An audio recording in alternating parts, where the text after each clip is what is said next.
Sabay-sabay natin alamin ang mga kaganapan na nangyayari sa ating bansa.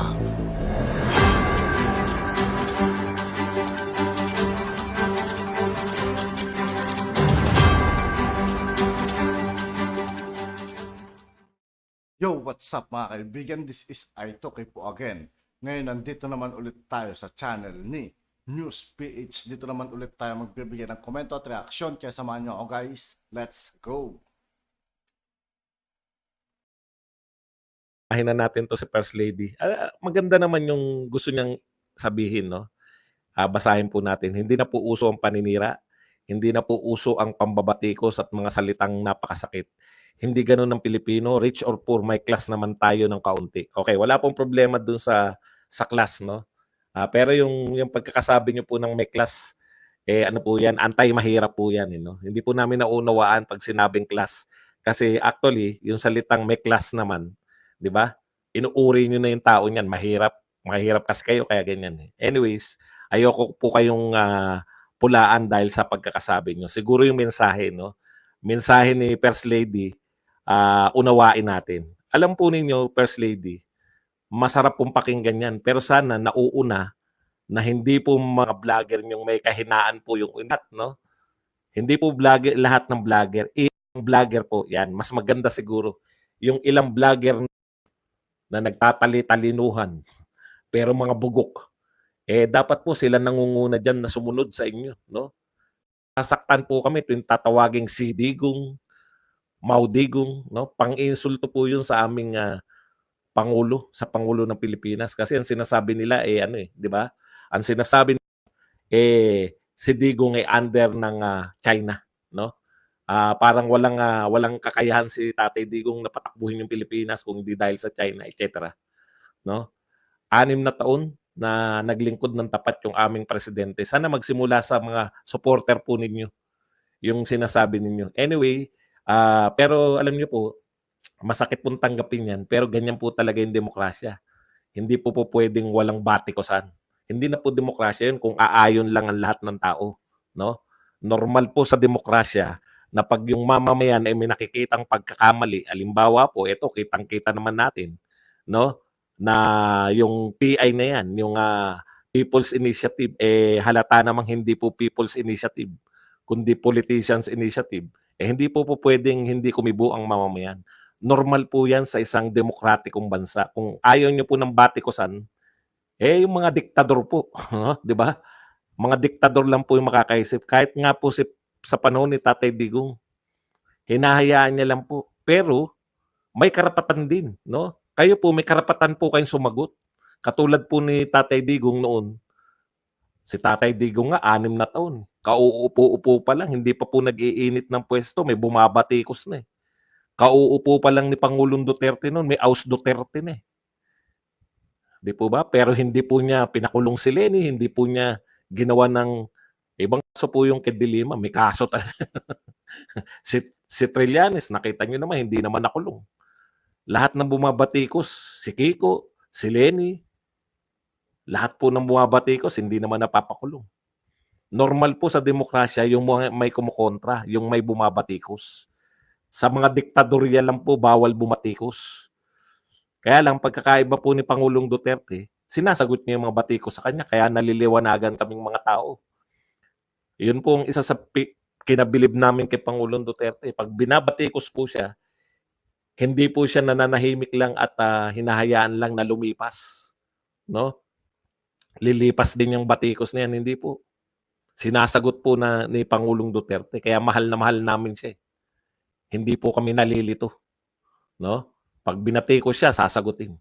Kaya, First Lady, normal po yung... Okay, punta na po tayo rito sa iba pa. Sundan po natin tong talakayan natin, no? Ito po, si Dalipe, natatandaan nyo, mga ilang kahapon yata o nung isang araw, galit na galit, no?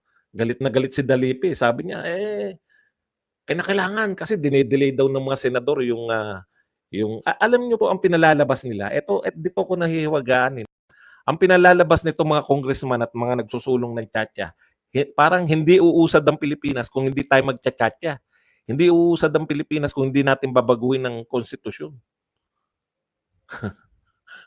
Umusad sana ang Pilipinas kung tinuloy-tuloy lang natin, kung may continuity. Di ba? Huwag niyo pong isisi sa hindi pagpapasa ng tiyatya. Kahit po yan, kahit baguhin pa natin yung konstitusyon, ang mga uupo po sa gobyerno, kayo-kayo pa din. Ibig nyo sabihin, may tiyatya na, magbago na tayo lahat. Ibig nyo sabihin, yung magnanakaw na politiko, pag naipasa yung tiyatya, magbabago bigla. Pareho lang po yan, hanggat kayo-kayo pa rin na nakaupo dyan. Di po ba? Ang kailangan po nating mga pinuno, yung nasa pinuno po yan, hindi po yung sa si Pangulong Duterte nga, ito rin yung ginamit na konstitusyon, tumino naman ng Pilipinas.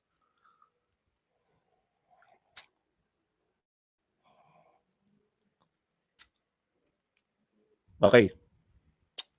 Sabi ni Dalipi, noong nakaraang araw o kahapon, diner niya, no, sabi niya sa mga senador, matagal na sa inyo hindi natutuloy yung pagkakaroon ng tiyatya, no? Matagal na pagdating sa Senado, pinipigilan ng mga senador. Kaya hinahamon ko yung mga senador, ngayon pa lang daw, sabihin na nila kung sila ba ay pro-tiyatya o hindi. Para malaman daw ng mamamayan, yung mga boboto, sila na raw mamimili kung sila ba. Yan po, no, galit na galit si Dalipi. With full of emotion yung panawagan niya sa mga senador. Ito po ang sagot ng mga senador. No? Sinagot na po si Dalipi. Una, maganda yung sagot dito ni Villanueva. Who is he? Sabi niya, sino siya? Hindi ka pala kilala, Congressman Dalipi. Ang lakas ng loob mo na, no? Ayun, talagang yun po, bagamat bastos pong pakinggan, sino ka naman?